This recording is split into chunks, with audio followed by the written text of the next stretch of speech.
Our parties in the Nordic countries have had considerable success over the last few years. The left parties of Finland and Sweden have either taken part in government or been part of majority coalitions in parliament for several of the last 10 to 15 years. Whereas the Danish Socialist People's Party is, in some opinion polls today, the leading opposition party in Denmark, with close to 20% support. And as you heard earlier today, our Icelandic comrades are in the same position as the strongest opposition force to the neoliberal government who helped so much bring about something close to financial meltdown in their country. In Norway, the Socialist Left have participated in a government coalition now since 2005. It is a new challenge for us and a demanding one. Our party was formed as the result of splits in the Norwegian Labour Party in the 60s and 70s, mainly over the Norwegian pro-US foreign policy. And there still is, as you know a lot about, a huge divide between socialist policies and the neoliberal ideology that has influenced so many social democratic parties in Europe over the past 2 decades. We do find pride, however, in the fact that our government has broken loose from the neoliberal consensus on many important issues over these past 3 years. All planned privatizations have been stopped and public ownership increased in some important companies. We've had the first large expansion of the welfare state for a very long time, replacing the tax cuts of the former Conservative government. We've strengthened workers' rights, we have outlawed private commercial schools, and we've made all education free of charge. And our Prime Minister is one of only 2 NATO heads of state, along with Spain's Prime Minister Zapatero, who have never been invited to a dinner with President Bush.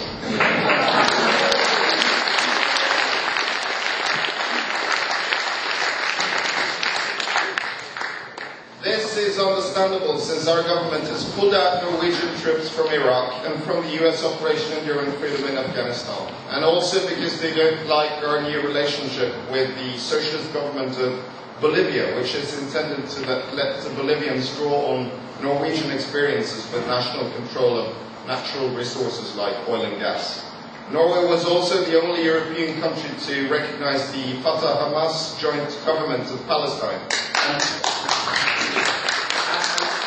and so break the boycott of the democratically elected Palestinian authorities. And recently we also became the first country to cancel illegitimate debts owed to us by developing countries.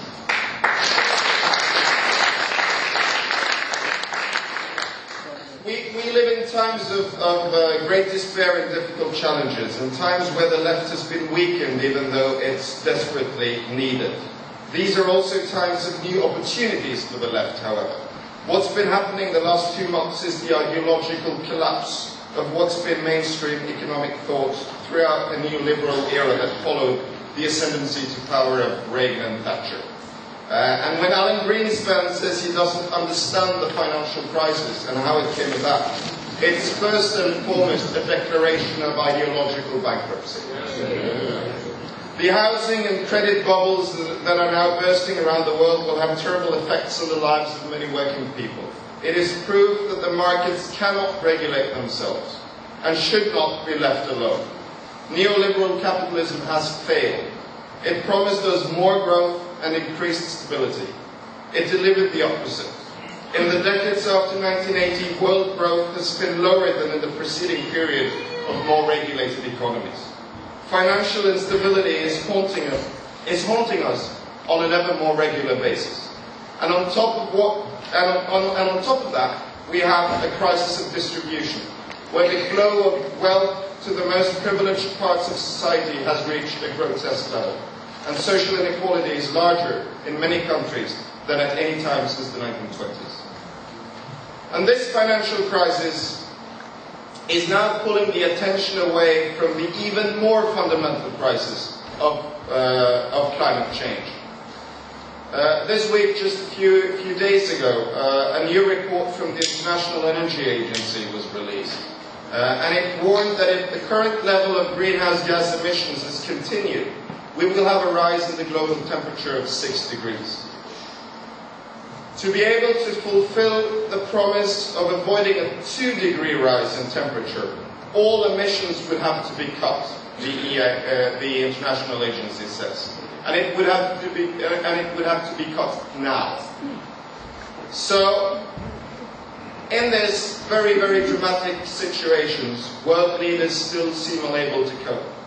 Financial problems or war unleash a formidable political energy and spending of vast amounts of money in very short time. World governments respond rapidly to the crisis of banks. The US have doubled their military spending since the 9/11 attacks. So why are we seeing no such response to the much greater threat of climate change? Probably because the measures needed cannot be combined with the survival of the present economic model. Capitalism can't save the environment because it is based on an unsustainable hunt for ever more profit, based on expansion, when what we need is a system that can stop the out-of-control exploitation of the world's resources. I believe we have 3 fundamental tasks on the European left. The first is to rebuild the alternative visions of the left. We've been on the defensive for so long. Now is the chance to regain political initiative. The financial crisis might lead to a change of thinking within economic policies. We now need concrete proposals for how we can take back power from the markets, how we can regain control of the financial sector, how we can create a more socially just housing sector, how we can put in place a taxation system able to fund the expansion of the public sector and reduce inequality. The second task is to merge red and green policies. We can never stop climate change without more democratic control of the economy and a more just distribution of goods and burdens. At the same time, the left itself has a responsibility to put environmental issues higher on the agenda. It hasn't always been that way, and no question can be of greater importance for us today. The third is to unite in the struggle to end the wars of George W. Bush, which might go on even though the man himself is gone. We're all happy about the election of Barack Obama as the next year's president, but however, I believe there will be many, many disappointed people around. The aggressive foreign policies of the US is not the result only of a fundamentalist president. It's a superpower defending its hegemony in a more unstable world. And I feel that much of the US stance on the Middle East, Iran and Afghanistan will remain unchanged. In the effort to pull out of the Iraqi quagmire, we might see an American president putting his other foot more solidly into the Afghan one. There is only one way to avoid this, and that is to have European countries saying no to sending more troops to America's borders.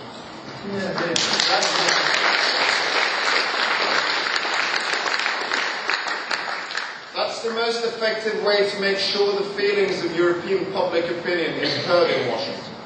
But to come to that, European governments will have first to listen to their own people.